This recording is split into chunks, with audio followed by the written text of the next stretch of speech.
स्नेनिल्स art of teaching या चॅनलवरती आपल्या सर्वांचं स्वागत आहे. विद्यार्थी मित्रांनो, मुख्यमंत्री युवा प्रशिक्षण कौशल्य योजना ही जी आहे, या योजनेच्या माध्यमातून काही विद्यार्थी ऑगस्टमध्ये जॉईन झालेले आहेत, काही विद्यार्थी सप्टेंबरमध्ये आणि काही ऑक्टोबरमध्ये पण जॉईन झालेले आहेत.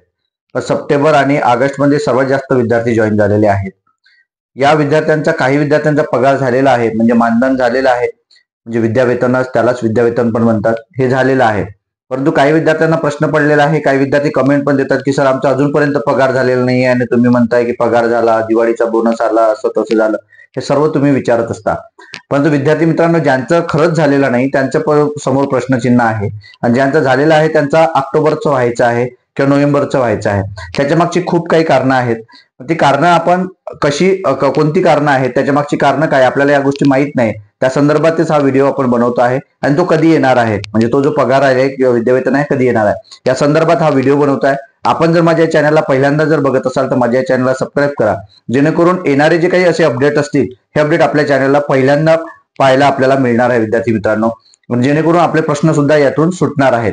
लक्षात घ्यायचं आहे की ऑगस्टमध्ये पहिल्यांदा ही योजना आली. या योजनेतून काही विद्यार्थी जॉईन झालेले आहेत आणि त्या जॉईन झालेल्या विद्यार्थ्यांना त्यांचा पगार आलेला आहे, त्यांचं विद्यावेतन आले आहे. त्याच्या मागची कारण काय, तर त्यांचा अकाउंट नंबर चुकलेला नाही.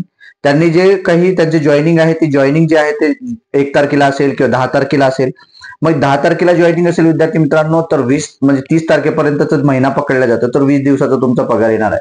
आणि हे जे काही बाबी आहेत, ह्या बाबी 25-26 तारखेपासून तुमच्या आपल्या डिपार्टमेंटच्या याच्यातून पाठवल्या जात असतात. आणि त्यामुळे हे जे पगार आहे, हे पगार राहिलेले जे काही बाबी आहे, लेट जॉईन झाले असेल तर ते सुटलेलं आहे, म्हणजे त्या महिन्याचा पगार तुमचा त्या ठिकाणी पकडला गेलेला नाही आहे. परंतु जे 6 दिवस आहे किंवा 4 दिवस उरलेले आहेत, हे 4 दिवस तुमच्या पुढच्या महिन्यात येणार नाही, तर त्या 4च दिवसाचा तुम्हाला त्या ठिकाणी पगार मिळणार आहे.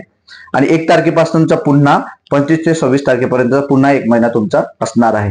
यानुसार काही विद्यार्थ्यांची जॉईनिंग सुद्धा लेट आलेली आहे आणि त्यामुळे त्या महिन्याचा पगार त्या ठिकाणी आलेला नाही, तर तो पुढच्या महिन्यात येणार आहे.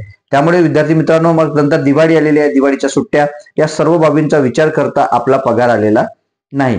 परंतु ज्या विद्यार्थ्यांचा पगार आलेला आहे त्यांना मात्र पगार भेटलेला आहे. त्यांचा आता हा जो महिना आहे हा फक्त पेंडिंग असणार आहे. मग काही विद्यार्थ्यांचा अजिबातच आलेला नाही आहे ऑगस्ट पासून, तर काही विद्यार्थ्यांचे नंबर सुद्धा चुकलेले आहे. विद्यार्थी मित्रांनो, आकडे सुद्धा चुकलेले आहेत, त्यामुळे त्यांचा पगार आलेला नाही. नंतर दुसरी एक गोष्ट अशी आहे की काही विद्यार्थ्यांनी दुसऱ्या जिल्ह्यामध्ये लॉग इन करून ठेवलेला आहे, त्या ठिकाणी त्यांची नोंद आहे आणि तिकडे पण जॉईन केलेलं आहे आणि इकडे पण जॉईन केलेलं आहे. म्हणजे काम तिकडे करत आहेत, दुसऱ्या जिल्ह्यामध्ये काम करत आहेत ते, किंवा दुसऱ्या तालुक्यामध्ये काम करत आहेत, म्हणजे नोंद आहे त्यांची, आणि इकडे काम करत आहे. तर त्यांना असं वाटलं का तिकडला पण आम्ही पगार घेतो आणि इकडला पण पगार घेतो. पण लक्षात घ्यायचं विद्यार्थी मित्रांनो, एकाच ठिकाणी याची नोंद होणार आहे. आणि एकदा तुमची नोंद झालेली आहे, त्यावेळेला तुमची एकदा नोंद झाल्यानंतर तुमचा जो काही अकाउंट आहे तो फ्रीज केला जाते आणि 6 महिन्यापर्यंत तुम्हाला ते पगार येत राहील विद्यार्थी मित्रांनो. कारण त्यानंतर तुम्हाला याचा लाभ मिळणार नाही आहे, हे मागच्या पण व्हिडिओमध्ये मी सांगितलेलं आहे. एक वेळा तुमचं 6,000 साठी किंवा 8,000 साठी किंवा 10,000 साठी जर तुमच्या एज्युकेशन नुसार जर तुमची नोंद झालेली असेल, तर तुमचा तो अकाउंट नंबर तो फ्रीज केलेला असतो आणि तुमचा त्याला अकाउंट नंबरला तुमचं आधार कार्ड सुद्धा अटॅच असतो. विद्यार्थी मित्रांनो, आपल्याला माहिती आहे. कारण अकाउंट आणि आधार या व्यतिरिक्त दुसरं कोणतंच तुमचं साधन हे अकाउंटशी रिलेटेड नाही आहे. आणि याच्यावरच सर्व खेळ आहे आणि यावरच सर्व ज्या काही योजना आहेत, ज्या वेतनाच्या योजना असतील किंवा कोणत्याही मानधनाच्या संदर्भात योजना, ह्या अकाउंट आणि तुमच्या आधारशी लिंक आहे. आणि आधार कार्ड नंबर तुमचा बदलत नाही. नाव बदलेल, गाव बदलेल, तुमचा ऍड्रेस बदलेल, पण अकाउंट नंबर बदलत नाही. आणि तुमचा आधार कार्डही तो म्हणजे आधार कार्ड सुद्धा बदलणार नाहीये. यामुळे हे जे पगाराची जी व्यवस्था आहे किंवा ही जी स्थिती आहे, यामुळे या विद्यार्थ्यांचे पगार आलेले नाहीयेत. याचा सुद्धा आपल्याला गांभीर्यपूर्वक लक्ष घ्यायचं आहे. मग नंतर तुमचा पगार आलेला नाही तर तुम्हाला भेट कुठे द्यायची आहे, तर ज्या ठिकाणी तुम्ही पंचायत समितीला जॉईन झाले आहेत, मग त्यामध्ये एक पंचायत विभागामध्ये, पंचायत समितीमध्ये शिक्षण विभाग आहे. शिक्षण विभागामध्ये जे काही डिपार्टमेंटच्या तुम्ही ज्या वेळेला जॉईन घेतलं, तुमचं त्यावेळेला तुमचं जे काही डॉक्युमेंट व्हेरिफिकेशन केलं असेल ते सर असतील किंवा बीईओ सर असतील, त्यांना तुम्ही भेट द्या. त्यांना या सर्व गोष्टींबद्दल विचारणा करा. ते जिल्ह्याशी संपर्क साधतील आणि तुम्हाला त्यांची कारणं सांगतील की कारण म्हणजे तुमचा पगार न येण्यामागची कारण काय. हा एक विषय झाला. नंतर तुमचा पगार कमी का आलाय, एज्युकेशन नुसार पगार का नाही आलाय. तुम्हाला माहिती आहे, सर्वात जास्त हायेस्ट एज्युकेशन जर असेल तर त्यांना 10,000 रुपये वेतन दिलं जात आहे. म्हणजे डिग्री प्लस तुमचं जे व्यावसायिक एज्युकेशन असेल तर तुम्हाला 10,000 रुपये पगार. आणि जे ITI वाले विद्यार्थी असतील, 12वी पास वाले विद्यार्थी असेल तर त्यांना 6,000 रुपये आहे.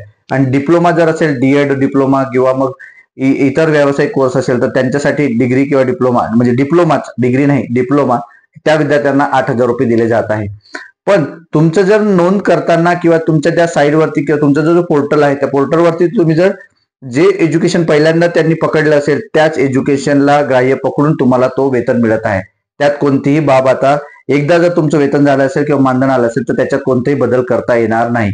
ते करायचं असेल तर तुम्हाला ते वरच्या लेवलला, तुम्हाला त्या विभाग लेवलला किंवा ते डिस्ट्रिक्ट लेवलला तुम्हाला ते जाऊन सांगावं लागेल, तरच ते तुमचं बदल करता येणार आहे. अन्यथा तुम्हाला तुमच्या एज्युकेशन नुसार पगार मिळणार नाही, तर ते तुमच्या 6,000 किंवा 8,000 या तुटपुंजा मानधनावर तुम्हाला काम करावं लागणार आहे. विद्यार्थी मित्रांनो, हे संपूर्ण प्रश्न आहेत. या संपूर्ण प्रश्नांची उत्तर जे कमेंटमध्ये विद्यार्थ्यांचे जे प्रश्न येत आहेत त्या संपूर्ण प्रश्नांची उत्तरं या आपण व्हिडिओमध्ये क्लिअर केलेल्या आहे. विद्यार्थी मित्रांनो, अजून काही तुमचे प्रश्न असतील, समस्या असेल तर तुम्ही स्नेनिल्स आर्ट ऑफ टीचिंग या चॅनलचा ग्रुप आहे आपला, टेलिग्रामचं पण आहे आणि व्हॉट्सअपचं पण आहे, या लिंकला जॉईन व्हा आणि त्यामध्ये तुमचा प्रश्न विचारू शकता तुम्ही. आपल्याला हा जो व्हिडिओ आहे हा व्हिडिओ कसा वाटला हे मात्र कमेंट बॉक्समध्ये कळवा विद्यार्थी मित्रांनो, आणि माझ्या या चॅनलला सबस्क्राईब करा. धन्यवाद.